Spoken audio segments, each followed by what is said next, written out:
Olivia, darling, you can't possibly expect us to keep housing your situation.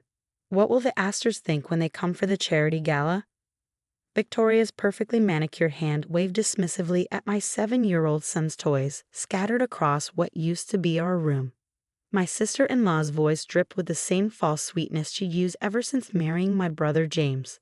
I clutched Tommy's worn teddy bear, the last gift from his father before the accident, and tried to keep my voice steady.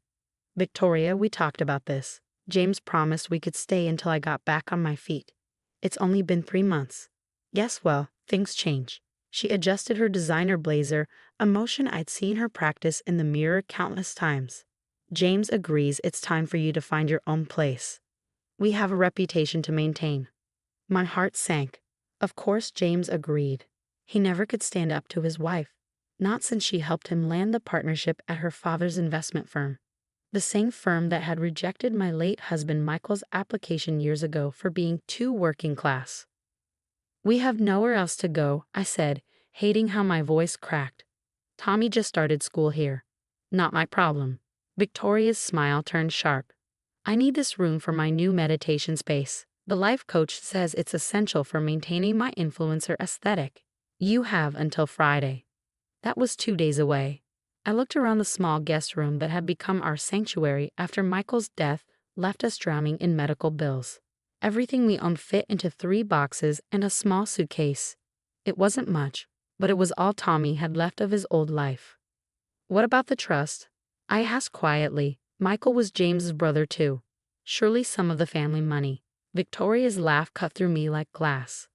Oh honey, that money is for real family members, not charity cases who married in. Besides, James has already allocated those funds for my new charity foundation, Victoria's Vision. Helping the truly deserving poor. She emphasized the word with a smirk that made it clear which category she thought we fell into. I wanted to scream, to remind her that I'd known James since college, long before she swept in with her family connections and social climbing schemes. I wanted to tell her about all the times Michael and James had sworn to always take care of each other's families. But I knew it would fall on deaf ears. That night, as I tucked Tommy into bed, his small voice broke my heart. Mommy, are we really leaving Uncle James's house? Where will we go? I pulled him close, breathing in his familiar scent of crayons and the apple shampoo he loved. We'll figure something out, sweetheart. We always do. But I like my new school, he whispered. And Uncle James promised to teach me chess like Daddy used to play. I blinked back tears.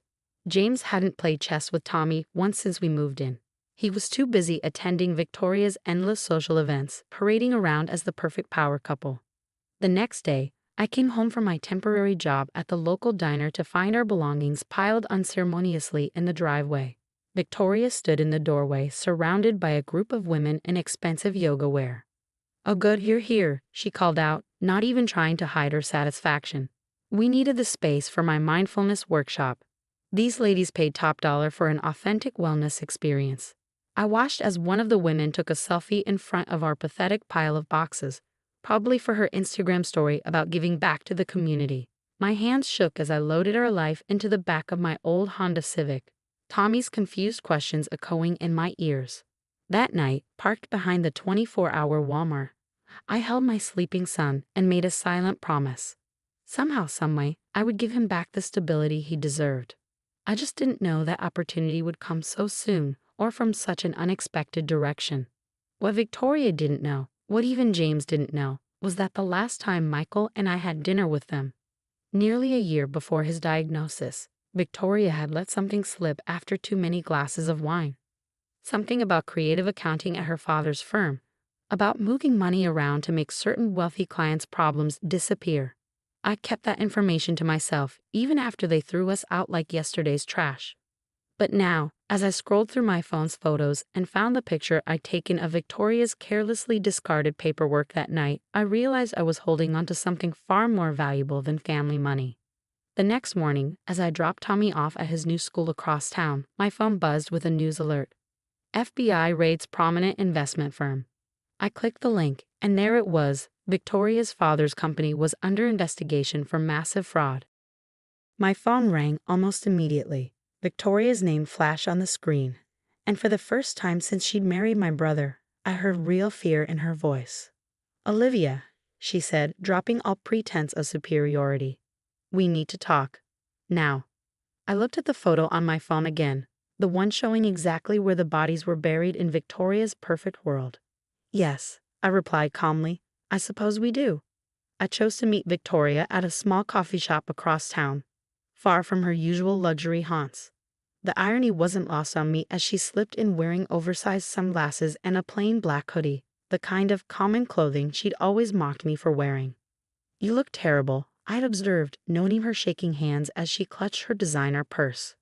Gone was the perfectly coiffed social media queen who had thrown my son's belongings onto her driveway just 3 weeks ago. "They arrested Daddy this morning," she whispered, glancing nervously around the cafe. "James is being questioned by the FBI. They're saying something about money laundering, tax evasion. Olivia, they're freezing all our accounts." I took a slow sip of my coffee, remembering the night Tommy and I spent in our car because the cheap motel she had generously recommended was full. "How unfortunate," I replied. "What does this have to do with me?" Her composure cracked. "Don't play dumb. I know you were there that night, the night I was talking about the special accounts. James said you might have seen something." She leaned forward, desperation evident in her voice. "We need those documents back. The ones that disappeared from my desk." "You mean the ones showing how your father's firm helped billionaires hide their money in offshore accounts?" I pulled out my phone, watching her face pale as I showed her the photo. "The same documents you were so carelessly waving around while bragging about your family's influence." "Please," she whispered, her carefully maintained facade crumbling completely. "Those papers prove Daddy was just following orders from the board. Without them, he'll take the fall for everything. James could go to prison too." "James?" I raised an eyebrow. "My brother, who stood by while you threw his nephew out on the street. That James." Victoria's hands twisted in her lap. "I know how it looks, but it wasn't personal. We had an image to maintain, a lifestyle." "A lifestyle built on stolen money," I interrupted. "While Tommy and I struggled to afford basic necessities, you were hosting parties with money that belonged to other people." "What do you want?" she asked, her voice small. "Name your price. Once this blows over, we can." I laughed, the sound sharp enough to make her flinch. "You still don't get it, do you? You think everything can be bought and sold. That's exactly why you're in this mess." "Then why did you agree to meet me?" I pulled out a thick manila envelope and placed it on the table. "Because despite everything, Tommy still asks about his Uncle James. Because somewhere under all that designer clothing and fake charity work, you're still my brother's wife." Victoria reached for the envelope, but I held it firm. "But understand this, my help comes with conditions." "Anything," she said quickly, too quickly. "First, you're going to transfer ownership of the guest house, the one you turned into your wellness space, back to James's family trust, where it belonged before you convinced him to sign it over to you. Tommy and I will live there, rent-free, for as long as we need." She nodded frantically. "Done." "What else?" "Second, you're going to publicly apologize. To me, to Tommy, and to all the other families your father's firm has hurt. No PR spin, no social media aesthetic. Just the truth." "But my followers are the least of your concerns right now," I cut in. "Finally, you're going to start actually helping people. Not with fancy galas and photo ops, but with real work. The kind that doesn't come with a hashtag." Victoria stared at me for a long moment. I could almost see her weighing her options, calculating if there was another way out. Finally, she nodded. "The papers, they'll help prove Daddy was just following orders. They'll show he wasn't the mastermind," I confirmed. "But he wasn't innocent either. None of you were." As I stood to leave, Victoria grabbed my wrist. "Why didn't you turn these over to the FBI right away? You could have ruined us weeks ago." I thought about Tommy, about the lessons I wanted to teach him. Because revenge might feel good for a moment, but justice lasts longer. Sometimes the best way to change people is to show them a better way. "I don't deserve your help," she admitted quietly. "No," I agreed. "You don't. But Tommy deserves his family, and James, despite his mistakes, deserves a chance to make things right." I left her sitting there, the envelope containing her family's potential salvation in her manicured hands. As I walked to my car, my phone buzzed with a text from James, the first contact he had initiated since we were thrown out. "Can we talk?" It read. "Please." I looked up at the clear autumn sky, thinking about second chances and the power of choices. Yes, I typed back. We can talk.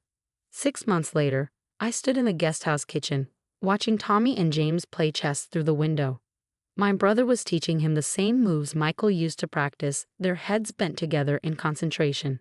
It wasn't perfect, but it was something real, more real than all of Victoria's carefully curated family photos had ever been. The aftermath of the FBI investigation had shaken the foundations of Victoria's perfect world. Her father took a plea deal, his sentence reduced thanks to the evidence I provided showing the board's larger involvement. James avoided criminal charges, but had to step down from the firm. The scandal rocked their social circle, and Victoria's influencer empire crumbled overnight. But sometimes, losing everything helps you find what matters. More cookies, Uncle James. Tommy called out, his face brightening as James captured one of his pawns. Your mom's cookies.